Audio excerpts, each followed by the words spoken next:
반갑습니다. 고맙습니다. 그리스도 완전 충만 일체 은혜 감사.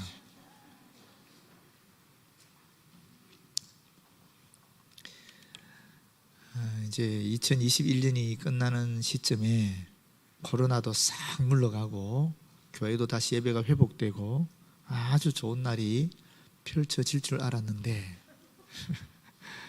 갑자기 오미크론 변이 바이러스라는 것이 또 나타나서 다시 2020년 연말을 맞이하는 듯한 그런 기분입니다. 참 안타까운 것은 사실인지 아닌지 모르겠지만 어쨌거나 지금 발표되기로는 목사님 내외가 그 오미크론 바이러스를 우리나라에 확산시킨 매개 역할을 했고 또 이 방역 당국의 거짓말을 해서 지금 아주 또 우리 교회가 사회에 지탄이 되고 있는 그런 상황에 있습니다. 그러면서 하나님 왜 이렇게 하실까? 이제는 끝날 때가 안 되었나? 교회가 지금 정말 위축될 만큼 위축되었고 많은 교회들이 지금 한국에 한 10,000개 교회가 문을 닫았다 그러거든요. 10,000개 교회가 문을 닫은 이 상황에서도 아직까지 부족하신가? 그런 생각을 하면서 동시에 드는 것이 우리가 아직까지 주님 앞에 다 털어놓지 못한 것이 있구나. 주님 앞에 아직 회개하지 못한 것이 있구나. 우리에게 주님 보실 때 아직 미진한 것이 있구나. 그것이 내 개인적으로 무엇일까? 또 우리 교회적으로 무엇일까? 그것을 쏟아놔야만이 하나님께서 이 위기를 극복해 나갈 수 있게 하시겠다. 이 코로나가 멈추게 하시겠다. 이제 그런 생각이 들었어요. 여러분, 우리가 연말을 지금 맞이하면서 우리 스스로 정말 주님 앞에 이 한 해의 삶을 돌이켜보면서 주님 앞에 내어놓을 것이 무엇인지, 진짜 우리가 회개를 해야 될 것이 무엇인지를 다시 한번 점검하시고 주님이 원하시는 마지막 그 뜻을 이루어 나갔으면 참 좋겠어요. 오늘 또 말씀을 준비하면서 그동안 제가 우리 교회 와서 16년 있으면서 첫 해에는 만남을 주제로 했어요. 그리고 두 번째 해는 2017년이 종교개혁 500주년이었으니까 이 개혁을 주제로 해서 또 함께 말씀을 나눴습니다. 그리고 3년차 때는 우리 대덕한비교회 제가 섬기게 된 것이 너무 고맙고 감사해서 또 이 감사라는 주제로 함께 1년 동안 말씀을 나누었습니다. 그리고 2019년에는 주님께 감사하는 제자들이 되어서 주님께서 맡겨주신 이 일들을 잘 감당해 나가야 되겠다라고 생각해서 2019년에는 이 제자라는 주제를 가지고 함께 말씀을 나누었어요. 그리고 2020년에는 이제 우리가 제자로서 제자 공동체를 이루고 한 몸이 되어서 우리 교회가 좀 성장하는 또 성숙해 나가는 그런 해가 되었으면 좋겠다라고 해서 한 몸이라는 주제를 가지고 말씀을 전했습니다. 그리고 그때 사실 우리 여기 장로님도 계시지만 여러 가지 구상을 했었습니다. 제자 훈련도 소그룹으로 도입시키고 리더 교육에 도입시키고 또 선교 대회를 통해서 선교 후원회도 좀 활성화시키고 이런 여러 가지 계획을 했는데 눈치도 없이 코로나가 오는 바람에 그런 모든 것이 스톱해버린 거예요. 그럼에도 불구하고 우리가 기대를 가지고 또 2021년 하반기에는 코로나가 좀 풀리겠지, 우리가 회복할 수 있을 것이다 라고 해서 회복이라는 주제를 가지고 사실 금년 한 해 달려온 것입니다. 그런데 하나님의 생각은 제 생각과 달랐는지 이게 지금 2020년 연말 상황과 지금 2021년 이 지금 상황이 비슷하게 여겨져요. 지금 많은 분들이 얘기하기를 이 오미크론이 비록 약하긴 하지만 확산이 너무 빠르기 때문에 이 세계가 다시 한번 요동치지 않겠는가, 그런 예상을 하고 있는 중에 있어요. 그래서 내년 하반기가 되어야 지금 어떻게 될지 정상화가 될지 안 될지를 파악할 수 있겠다 할 정도로 지금 예전 작년과 똑같은 상황이 지금 온 거예요. 이런 상황에서 내년을 어떻게 준비해야 되고 또 앞으로 설교를 어떻게 해야 될까 고민되지 않을 수 없지요. 그러면서 제가 든 생각이 이제부터는 6년 동안 이 주제별로 우리 교회 상황에 맞게 해왔으니까 이제는 좀 멀리 내다보고 하나님 역사하심을 바라보면서 하나님 임재를 기대하면서 교회력에 맞춘 그런 말씀을 함께 나눠야 되겠다라는 영감이 와서 오늘부터는 교회력에 맞춘, 교회력에 따른 성경 일과에 맞춘 그런 말씀을 함께 나누려고 합니다. 교회력이라는 것이 무엇이냐면은 예수 그리스도에게 초점 잡은 이 주일의 배분이에요. 쉽게 말하면 그리스도인들은 예수 그리스도를 쫓아가는 삶을 살아가는 사람들이잖아요.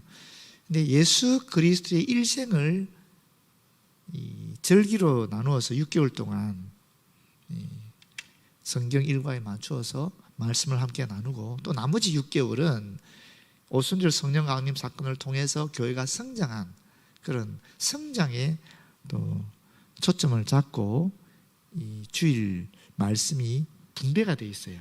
이제 그런 각도, 그런 입장에서 한 3년 정도 교회력에 맞춘 말씀을 함께 나누려고 해요.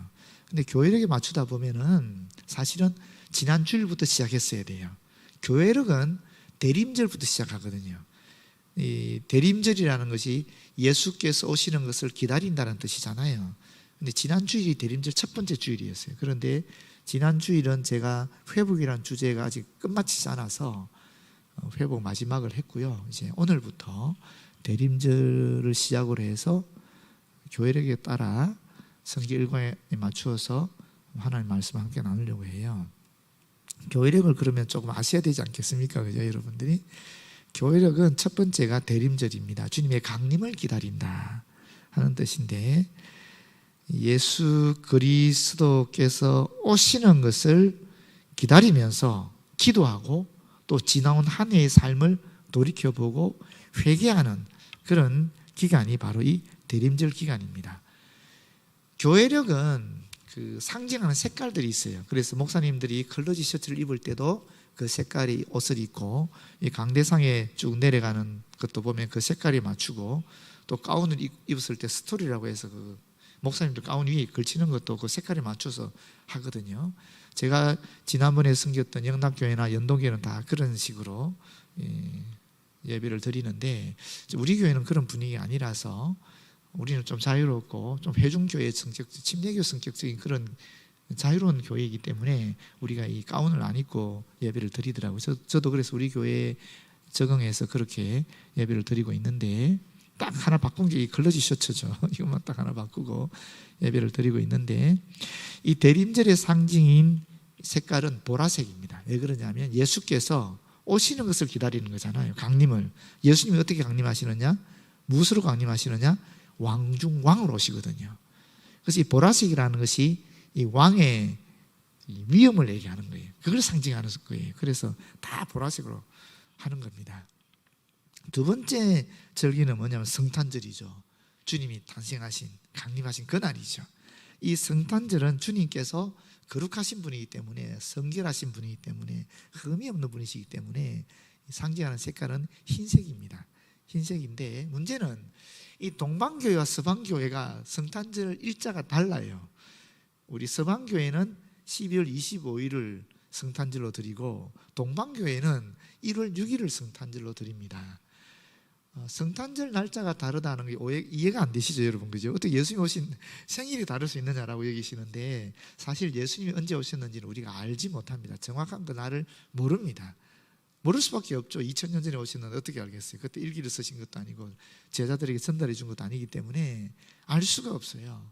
그런데 예수님은 빛으로 오셨거든요. 예수님 오시면서 이 어둠이 물러가기 시작했잖아요. 죽음의 권세, 사탄의 권세, 이 어둠의 권세가 물러갔거든요. 그래서 예수님은 빛이신 거예요. 우리가 이 달력을 보게 되면은 언제부터 빛이 세력을 얻는가? 그것은 어둠이 가장 강성한 그 다음 날부터 빛이 세력을 얻는 거예요. 어둠이 가장 강성한 때가 언제입니까? 동짓날이잖아요. 동짓날 12월 22일. 근데 이 동짓날이 12월 22일인데 뭐 윤달이 겹치거나 좀 이렇게 되면은 이게 어떤 때는 이 달력에 따라서 12월 23일이 될 때도 있고, 또 어떤 때는 12월 24일이 될 때도 있대요. 우리가 정확한 365일로 딱 정해져 있지 않기 때문에 약간의 변동이 있기 때문에 이게 양력으로 하더라도 그렇게 된다라는 거예요. 그래서 12월 25일부터는 정확하게 이 어둠이 이제 위축되기 시작하고 빛이 세력을 얻기 시작하는 날짜가 되어서 그 12월 25일을 예수님의 탄생하는 그 날짜로 기념해서 지키기 시작한 거예요. 언제부터? 오래됐습니다. 325년 니케아 회의 때, 공의회 때 그 예수님의 성탄 날짜를 결정을 해요. 그래서 우리가 전통적으로 지금까지 그 몇 년입니까? 보통 1700년 가까운 세월을 그렇게 전통적으로 우리가 성탄절을 지키고 있습니다. 이 성탄절이 끝나게 되면 뭐가 어떤 절기가 있느냐면 주현절이라는 절기가 있거든요. 이 주현절은 또 교회에서 결정했어요. 1월 6일로 결정을 했습니다. 이 주현절은 어떤 날이냐면은 예수님이 탄생한다는 소식을 듣고 동방박사 세 사람이 찾아오잖아요. 찾아와서 예수님 앞에 경배를 드리지 않습니까? 그 동방박사가 예수님께 경배드린 그 날짜가 1월 6일이라는 거예요. 주님이 나타나셨다. 그게 주현이라는 뜻이거든요. 그래서 이 주현절이 또 절기가 되는데 성탄절의 연장이라고 봐야 되겠죠. 그런데 서방교회는 이 성탄절을 12월 25일로 계속 전통적으로 드린 대로 드리고, 동방교회는 이 동방박사 세 사람을 더 중요하게 여겨서 그들이 경배한 날이 주님이 탄생한 날이더라고 여기서 1월 6일을 성탄절로 드리는 것입니다. 1월 6일이 주일이면 문제가 없는데 주일이 아닐 경우는 1월 첫째 주일을 주현절로 드립니다. 이 날은 말씀드렸다시피 흰색을 상징으로 합니다. 그 다음에 세 번째 절기가 주현절이고, 이때 상징은 녹색입니다. 어린아이가 성장해 나간다라는 의미에서, 태어나서 자라난다는 의미에서 성장을 생각하는 이런 상징하는 녹색을 그 중심 색깔로 하고 있습니다. 그 다음에 나오는 것이 뭐냐면은 사순절인데, 네 번째가 사순절인데, 이 사순절은 속주일 또는 제의 수요일이라 그럽니다. 제의 수요일부터 시작되는데, 사순절은 주일을 제외한 부활절 전 40일간을 얘기하는 것입니다. 왜 주일은 제외하느냐? 주일은 주일 그 자체가 주님의 부활을 기억하고 축하하는 날이거든요. 아시죠? 안식 후 첫날 주님이 부활하셨잖아요. 원래 그리스도인들이, 유대인들이었기 때문에 이 사람들은 안식일날, 토요일날 회당에서 모여서 예배를 드렸어요. 그러면서 동시에 주님이 부활하신 안식 후 첫날, 그날 일요일에도 모였거든요. 근데 일요일을 모였는데 예수 믿는 사람들이 주님의 부활을 기념하는 날이니까 이것을 우리가 주의 날로 하자 해서 주일이 된 것이거든요. 그 주일은 당연히 부활을 기념하고 기억하는 날이니까 주일을 빼고 사순절의 의미는 부활절을 준비하는 40일이다 해서 사순절이라고 얘기하는 거예요. 주일은 당연히 부활을 기억하고 기념하는 날이니까 뺄 수밖에 없는 거죠. 그리고 부활을 준비하는 40일 해서 사순절을 절기로 지키는데, 왜 40일인가?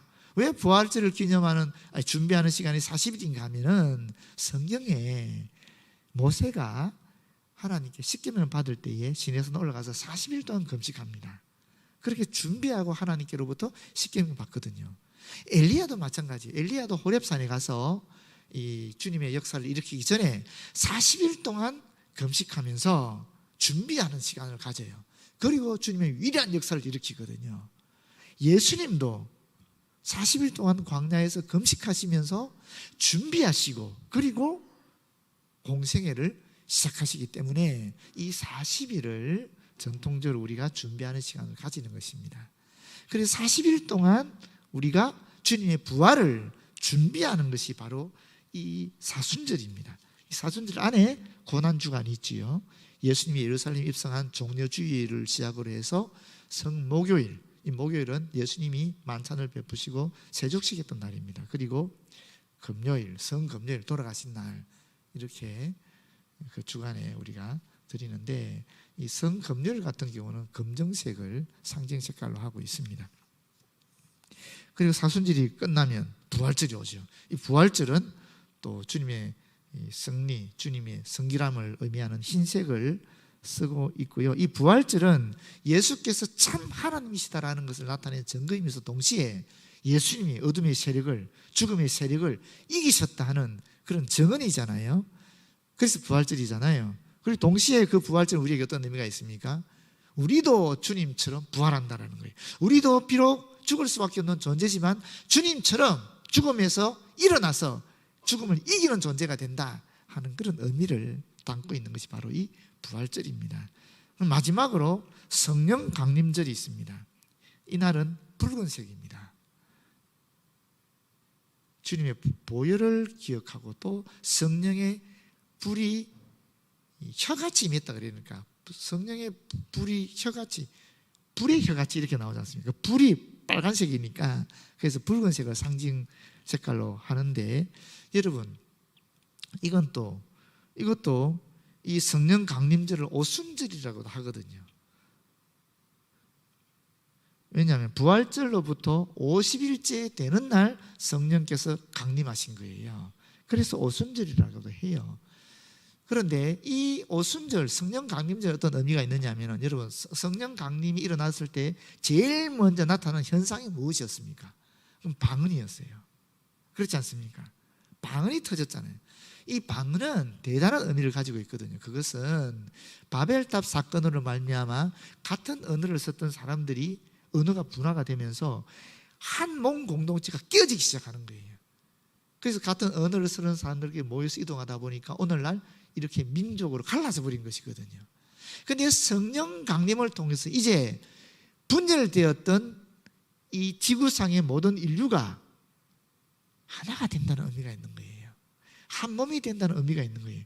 예수 그리스도를 통해서 예수 그리스도를 믿고 성령의 강림을 경험하게 되면 우리는 그리스도 안에서 한 형제, 한 자매, 한 가족, 한 백성, 한 몸 공동체를 이루어 나간다는 것입니다. 그런 놀라운 의미가 있어요. 그리고 또 무슨 의미가 있겠어요? 성령 강림을 통해서 교회가 시작되었잖아요. 교회가 확산되지 않습니까? 교회가 성장했잖아요. 그래서 성령 강림 이후에 성령의 계절이라는 시간들을 또 6개월을 보내요. 지금 6개월 동안은 교회력에 있어서는 예수 그리스도 일생에 초점을 잡고 편성이 되어 있다면, 나머지 6개월은 성령의 강림을 통한 성령의 역사로 6개월이 지속되는 것입니다. 이때 우리는 교회로서 여러분이나 저나, 잘못했네 이게, 저나 여러분이나 각각 교회로서 우리가 성령 안에서 성장해 나가야 된다는 것입니다. 동시에 우리 공동체로서 교회도 성장해 나가야 된다는 것입니다. 어떻게? 성령의 임재하심으로, 성령의 능력으로 그렇게 성장해 나가야 된다는 그런 의미를 담고 있는 것이 바로 이 성령의 계절인 6개월입니다. 그래서 교회력은 이렇게 1년이 구성이 되어 있는 거예요. 그러면 오늘 이 대림절 두 번째 주일을 맞이해서 제가 정한 제목은 여호와의 사자이고, 본문은 성경 일과에 따라 이와 같이 말라기 3장 1절에 6절 말씀인데, 이 본문에서 첫 번째 뭘 얘기하느냐 하면 그리스도의 길을 준비하는 여호와의 사자에 대한 얘기를 하고 있어요. 1절 상반절 보십시오. 만군의 여호와가 이르노라, 보라 내가 내 사자를 보내리니 그가 내 앞에서 길을 준비할 것이요, 이렇게 이야기하고 있습니다. 내 사자, 여호와의 사자죠. 이 사자가 이 원어로 하면 말락입니다. 지금 이 말라기 선지자 이름과 여기서 말하는 사자의 이름이 똑같아요. 말라기서의 이름은 고유명사죠. 저자의 이름을 얘기하는 것이니까 이 뒤에 나오는 내 사자 할 때 이 사자는 보통 명사겠지요. 특별한 임무를 맡겨서 파송한 사람이 사자 아닙니까? 하나님께서 메시아를 보내시기 전에 그 메시아의 길을 예비하기 위한 사자를 먼저 보낸다라는 것입니다.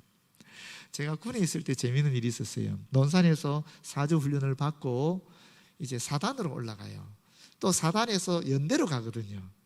연대에서 이제 대대로 갔다가 자대 배치를 받아요.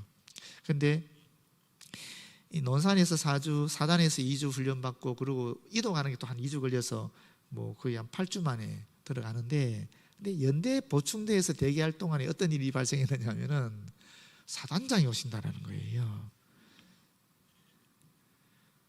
그 15사단, 제가 화천 철원 지역에 있었는데 15사단이 제일 높은 분이 사단장 아닙니까? 제일 높은 분이 오신다 그러니까 난리가 난 거예요. 당시만 해도 제가 군 생활할 때만 해도 15사단 지역에는 포장도로가 없었습니다. 포장도로가 없다 보니까 비가 오면 이 땅이 엄청 파이는 겁니다.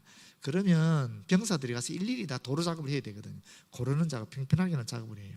사단장이 집차 타고 오시는데 오시다가 도로가 평평하지 않으면 어떻게 되겠어요?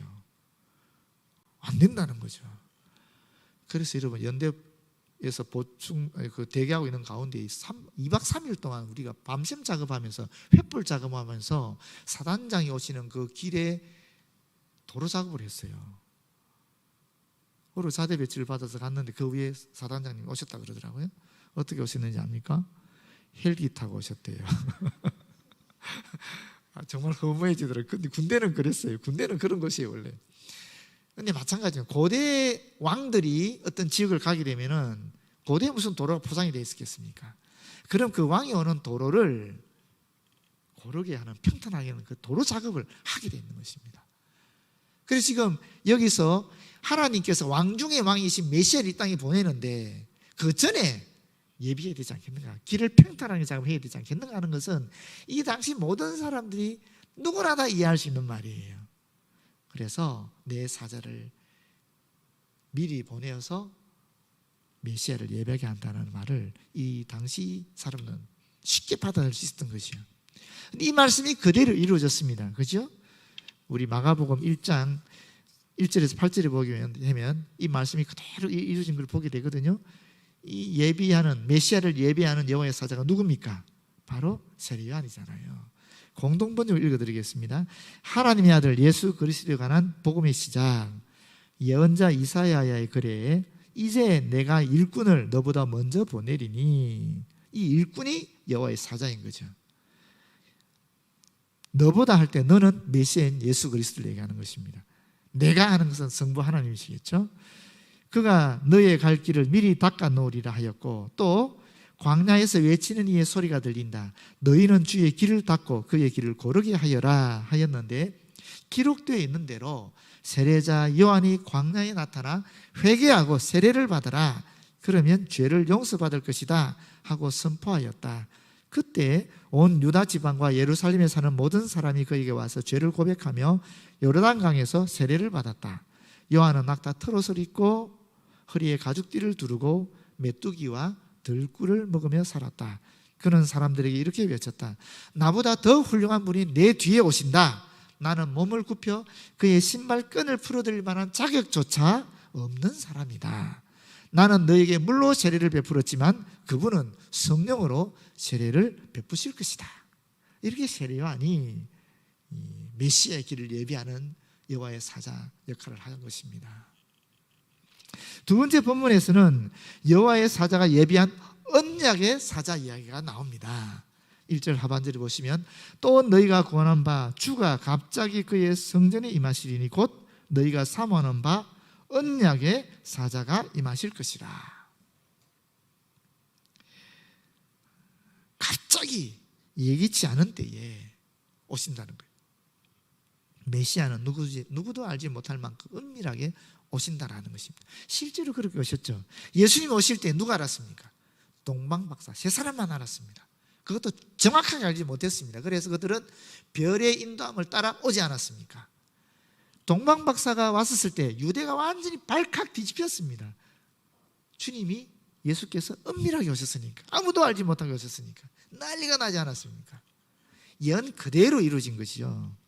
그리고 이 언약의 사자라는 말이 있는데, 사실 하나님께서 이미 선지자들을 통해서 메시아를 보내시겠다, 언약의 사자를 보내시겠다는 말씀을 여러 군데 했습니다.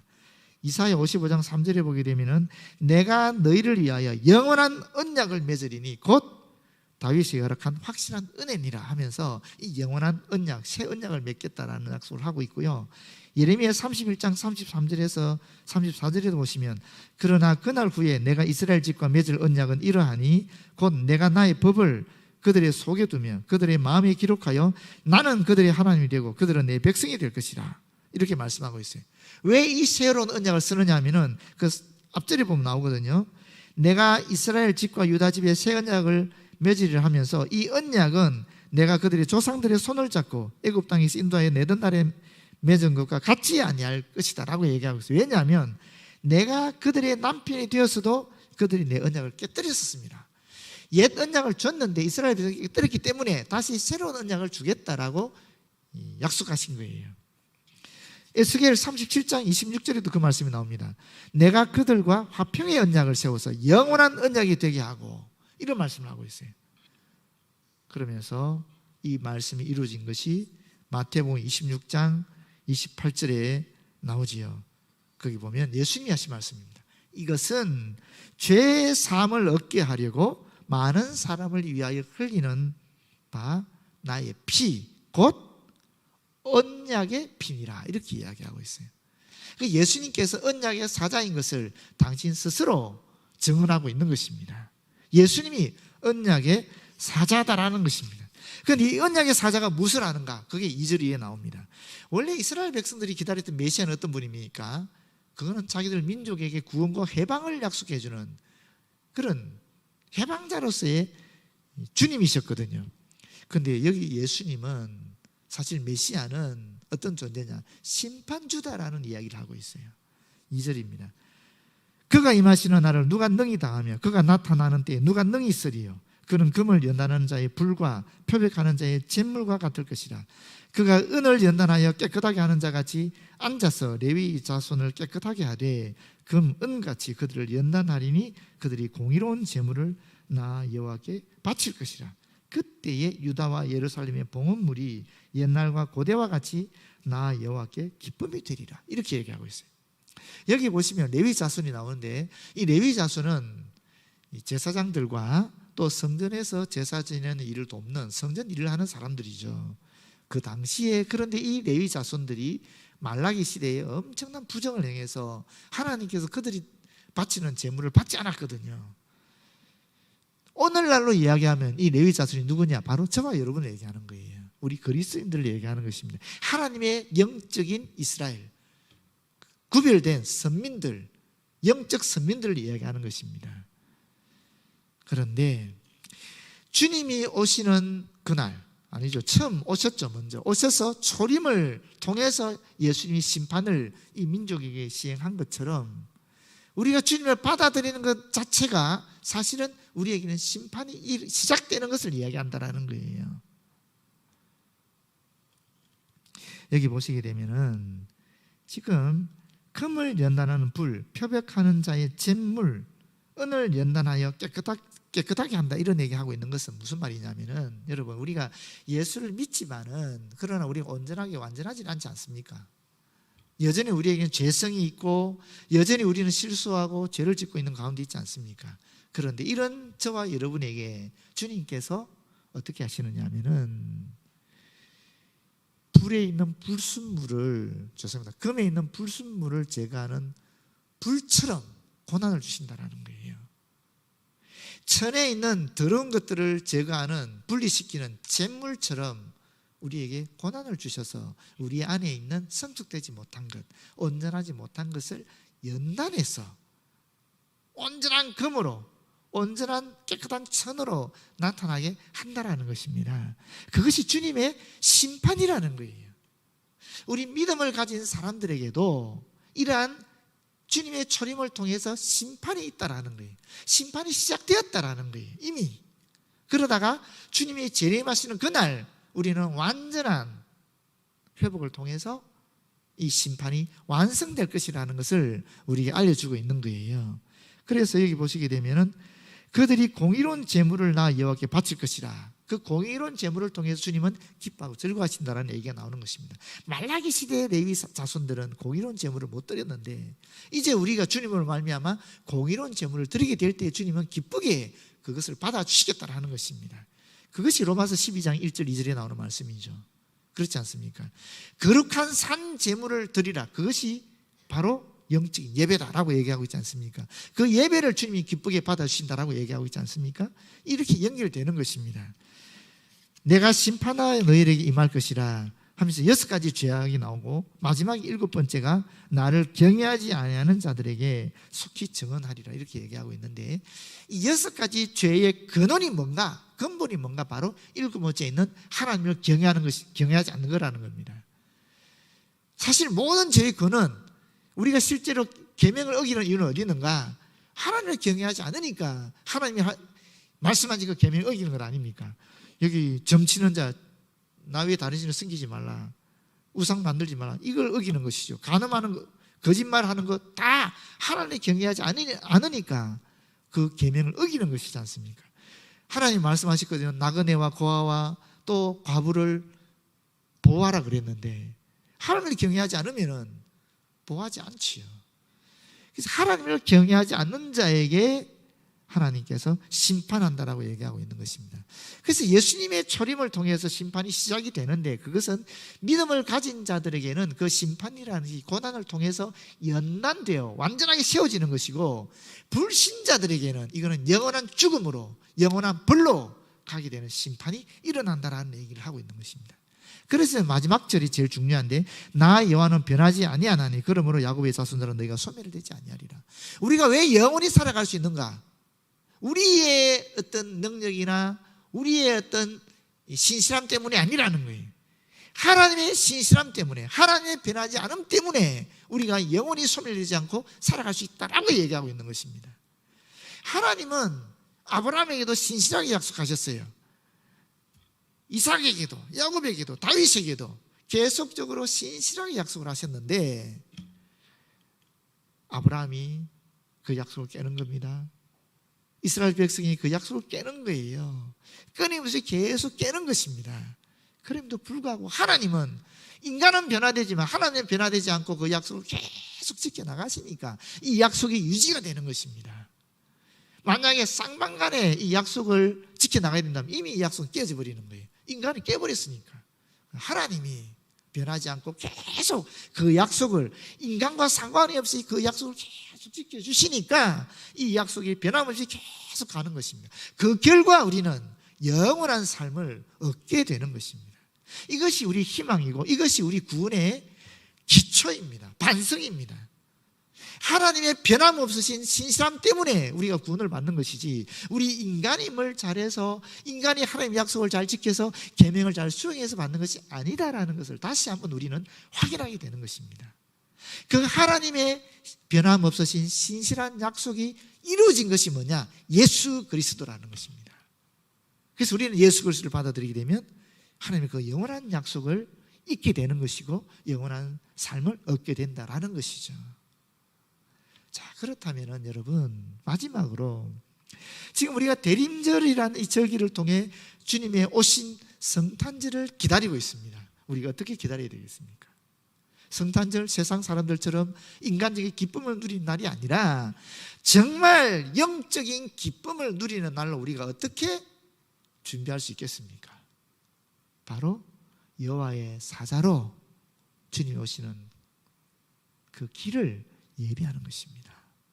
세례 요한만이 여호와의 사자가 아니라는 것입니다. 대림절 기간에 주의 오심을 기다리는 저와 여러분이 바로 여호와의 사자라는 것입니다.